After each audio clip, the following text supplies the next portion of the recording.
నమస్తే ఎస్ఎస్ పట్నాయక్ గారు. నమస్తే మేడం. ఇప్పుడు అసలు చాలా మంది జంధ్యమే వేయటం మానేసేశారు. ఎందువల్ల అంటారు? అసలు లాభం లేదని తీసి పక్కన వేస్తున్నారా? మంచి ప్రశ్న అడిగారండి. లాభం లేదని పక్కన వేస్తున్నారు. ఎస్, లాభం ఉంటే ఈ సెల్ ఫోన్ మన దగ్గర ఉంచుతాం, లాభం లేకపోతే ఈ సెల్ ఫోన్ పక్కన పడేస్తాం. అది కరెక్ట్. లాభం ఉంటేనే ఈ సెల్ ఫోన్ మన దగ్గర ఉంచుతాం, లాభం లేకుండా పక్కన పడేస్తాం. ఇది మీకు నాకు లాభం కాబట్టి ఈ సెల్ ఫోన్ మన దగ్గర ఉంచుతాం. అసలు ఏ చదువు సంధ్య లేని, అసలు సెల్ ఫోన్ వాడకమే తెలియని ఒక వ్యక్తి దగ్గర ఈ సెల్ ఫోన్ దొరికింది అనుకుందాం. అంటే చూసారా, మొరటోడికి మొగలు పువ్వు దొరికితే ఏమిటి అనే సామెత ఒకటి ఉంది.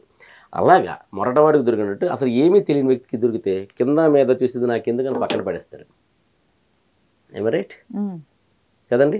ఈ పుస్తకం నా దగ్గర ఉంది, ఇది నేను మీకు గిఫ్ట్గా ఇస్తే థ్యాంక్ యూ పట్నాయక్ గారు, ఈ పుస్తకాన్ని నాకు ఇచ్చారని అంటారు, ఉంచుకుంటాను మీ దగ్గర. నేను అన్ని మతం వారికి తీసుకెళ్ళి బుక్ ఇచ్చాను, ఆయనకి తెలియదు దీని గురించి, పక్కన పడేస్తారు. లేదు చదువు లేని వ్యక్తికి, అసలు 1వ తరగతి కూడా చదవని వ్యక్తి రోడ్డు మీద తిరుగుతున్న, అతను హిందువే అయ్యుండొచ్చు, అసలు తనకు చదువే లేదు, ఎన్ని రకాల అదే ఈ అలవాట్లోనే దారిద్ర్యానికి దగ్గరగా దారిద్ర్యంలోనే ఉండే వ్యక్తికి ఈ పుస్తకాలు మీరు ఇచ్చారు. దీని విలువ ఏం తెలుస్తుంది? పందికి ఏం తెలుసు పాండ్స్ పౌడర్ వాసన అని కొత్త సామెత. సో ఆ విధంగా ఏంటంటే ఎందుకు పక్కన పడేస్తున్నారు అంటే దాని యొక్క గొప్పతనం తెలియక, దాని విశిష్టత తెలియక పక్కన పడేస్తున్నారు. జంధ్యం అనేది దాని విశిష్టత ఏంటి, దాని గొప్పతనం ఏంటి, ఎందుకు పెట్టారు జంధ్యం? మానవ శరీర నిర్మాణం ఎన్నో నాడులతో ఏర్పడి ఉంది. ఇవన్నీ కూడాను ఒకదానికొకటి ఇంటర్లింక్ కనెక్షన్తో ఉంది. మానవ శరీరం ఎన్నో నరములకి కలయికతో ఈ శరీరం నిర్మింపబడి ఉంది. చాలా నరాలు ఉన్నాయి. ఈ నరాలన్నీ కూడాను ముఖ్యంగా మన శరీరంలో నిరంతరం పనిచేసే అవయవాలు ఏంటి? నెంబర్ 1 హృదయం, రక్తాన్ని అన్ని అంగాలకు పంపిస్తుంది. నెంబర్ 2 ఊపిరితిత్తులు, శ్వాసకోశలు, ఉచ్ఛ్వాస నిశ్వాసలకి ఇప్పుడు కంటిన్యూగా చేస్తున్న ఊపిరితిత్తులు. 3వది వచ్చేసి మెదడు, ఆలోచన. ఇక్కడ నుండే ఇదే జంక్షన్ బాక్స్. మీరు చెయ్యెత్తాలన్నా, ఈ చెయ్యెత్తాలన్నా, కాలు ఎత్తాలన్నా, మాట్లాడాలన్నా, చూడాలన్నా ఇన్స్ట్రక్షన్స్, అన్ని ఇన్స్ట్రక్షన్స్ ఇక్కడ ఉండే వెళ్తాయి మెదడు. 4వది ఏంటంటే మనం లోపలికి పంపించే గాలి బయటికి రావడానికి ముక్కు ఉంది, అలాగే లోపలికి పంపించే ఆహార పానీయాలు బయటికి రావడానికి జీర్ణాంగములు ఉంటాయి కదా, ఆ జీర్ణాంగంలో కూడాను నాళ్ళు, ఈ నరాలు ఇవన్నీ ఉంటాయి. సో ఇవన్నీ మనకి పనిచేస్తున్నాయి. కర్మలు పనిచేసే అవయవాలు ఉన్నాయి కదండి. ఈ పనిచేసే అవయవాలకి మొత్తం హృదయానికి కనెక్టివిటీ అది ఎడమ వైపు ఉంటుంది. అందుకనే ఎడమ భుజం నుండి, ఎడమ భుజం మీద అన్ని నరముల యొక్క కలయిక ఉంటుంది. ఇది దానికి, ఆ నరాలకి అతి సున్నితమైన ఒత్తిడి కలిగి ఉండాలి. అతి సున్నితమైన ఒత్తిడి కలగడం వల్ల, అది రాపిడి వల్ల ఏమవుతుందంటే ఉత్తేజపరుస్తూ ఉంటుందన్నమాట.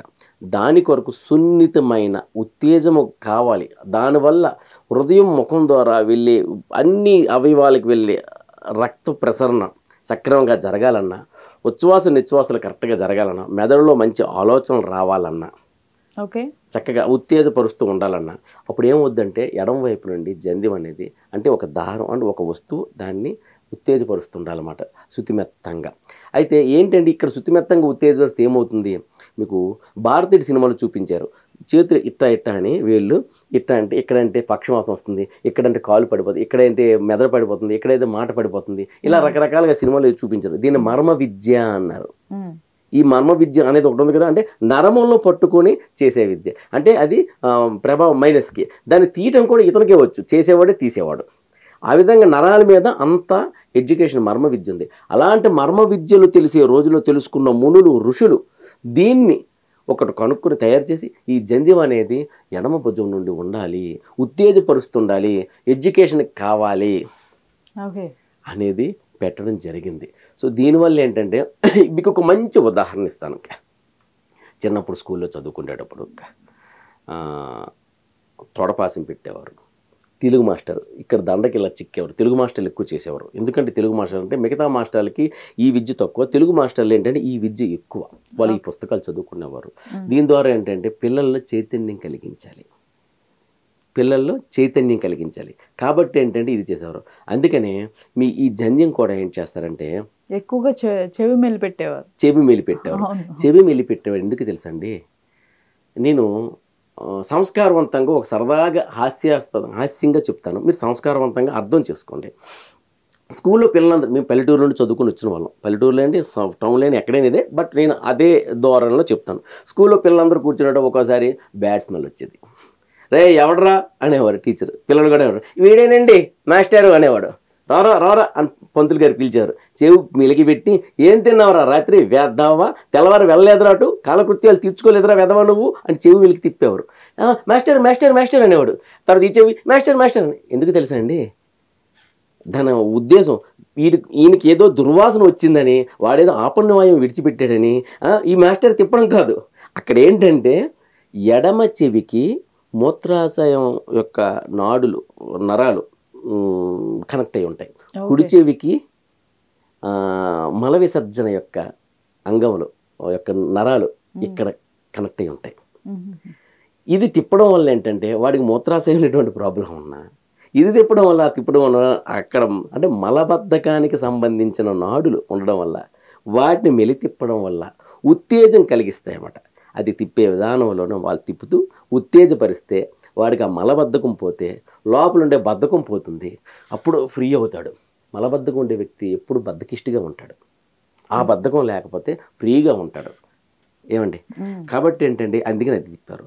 తర్వాత తొడపాసాలు ఈ చేతికి తిప్పేవి కూడా వాటి మీద పూర్తి ఇంకా అధ్యయనం నేను చేయలేదు.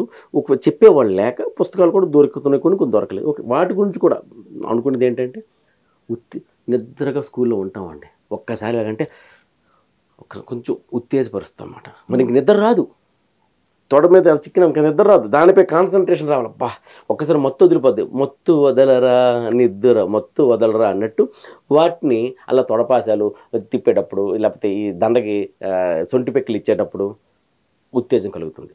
అలాగే అందుకని అలాంటి ఉత్తేజం కలగాలనే జంధ్యాన్ని మల విసర్జనకి మూత్ర విసర్జనకి వెళ్ళేటప్పుడు జంధ్యం బయటికి తీసి చెవికి మెలికి తిప్పుతారు. అంటే ఫర్ ఎగ్జాంపుల్ ఈ జంతువు ఇలా ఉందనుకోండి, దీన్ని తీసుకొచ్చి చెవికి ఇలా మెలికి తిప్పుతారు, ఉంచుతారు. అంటే అంటే మనం యూరిన్కి వెళ్ళేటప్పుడు ఎడమ చెవికి, యూరిన్కి వెళ్ళేటప్పుడు కుడి చెవికి, టూల్స్కి వెళ్ళేటప్పుడు ఎడమ చెవికి, ఇదైతే ఇటు ఇలా తిప్పుతారు. సో ఈ విధంగా ఏంటంటే ఈ జంధ్యాన్ని అలా మెలి తిప్పడం వల్ల ఏంటవుతుంది తెలుసా, అక్కడ నాడులుకి ఇది ఒత్తిడి కలిగించి ఉత్తేజపరిచి సత్సంబంధిత అవయవాలు, విసర్జన అవయవాల దగ్గర ఉండే ఎటువంటి చిన్న చిన్న రోగాలు ఉన్నా సరే అక్కడ అరికడతాయి అన్నమాట. అంటే ఇక్కడ స్విచ్ చేస్తే అక్కడ లైట్ వెలిగినట్టు. సో అక్కడ ఒక ఆరోగ్యవంతంగా అవి బయటికి వెళ్ళిపోవడానికి కూడా కారణమవుతాయి. ఇది కూడా ఒక మర్మ విద్యల్లోనే భాగంగా ఈ శరీర దారుఢ్యంలో శరీర నరాల గురించి తెలుసుకొని పూర్వమైన ఋషులు దీన్ని ఈ విధంగా తెలియపరిచారు, ఈ జంధ్యాన్ని.